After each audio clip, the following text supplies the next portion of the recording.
आज खरोखर आनंदाचा दिवस आणि आनंद उत्सव म्हणावा काय हरकत नाही। श्री संत बागडे मानवता संघटनेच्या माध्यमातून 2019 पासून आतापर्यंत सातत्यपूर्वक हे म्हैसाळ नदीचं पाणी जे जत तालुक्यामध्ये आलेलं आहे, चौसर गावाला जे पाणी वंचित होतं त्याच अनुषंगाने म्हैसाळपासून होसपेठ तलाव तो गुड्डापूर तलाव ही एक माझी पहिली मागणी होती। तुम्ही जर करत नसाल तर लोकसभागातून करायला द्या। गुड्डापूरला लाखो भाविक त्या ठिकाणी येतात, अशा पद्धतीची मागणी केली आणि ती मागणी 2019 पासून 20, 21, 22, 23, 24 पासून सातत्यपूर्वक प्रत्येक 6 महिन्याला प्रत्येक महिन्याला या ठिकाणी जाऊन सातत्यपूर्वक त्याचा पाठपुरावा केला आणि 20हून अधिक आंदोलने केली। आज त्या आंदोलनाला संघ या ठिकाणी रक्त घ्या पण पाणी द्या अशा पद्धतीची भूमिका ठेवली। त्याने आज ठोस निर्णय जर होत नाही तोपर्यंत आम्ही जागा सोडणार नाही ही भूमिका घेतली। त्याच वेळेस प्रशासकाच्या माध्यमातून या ठिकाणी आज आनंद उत्सव साजरा करण्यात येतो की आज मोठ्या पोकलाने या ठिकाणी आलेलं आहे, सर्वे झालाय आणि आजपासून कामाची सुरुवात केली। अशा पद्धतीचं पत्र देखील आज आम्हाला त्यांनी प्राप्त केलेलं आहे।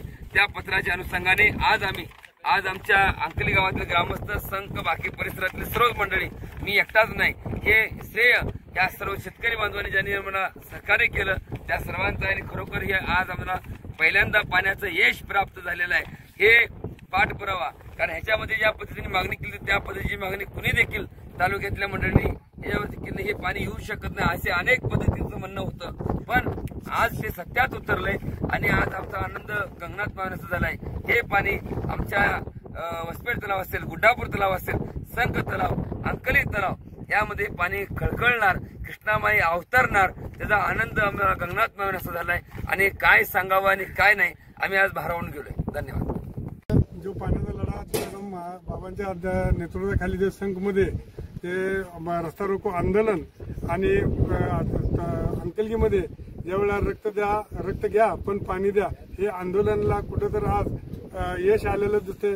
बागडे बाबांच्या आशीर्वादाने आणि तुकाराम बाबांच्या नेतृत्वाखाली जे आंदोलन अंकलगीमध्ये झालं होतं त्या आंदोलनाची दखल घेऊन तुकाराम बाबांच्या नेतृत्वाखाली आज पाण्याचा जो टँकर हे उभारलेत आणि त्यांनी लेखी आश्वासन दिल्यामुळे आजचं आंदोलन कॅन्सल झालं आणि आम्हाला खरं काही खोटं पाणी फोकलिंग आले किंवा न आले हे बघण्यासाठी आम्ही इथं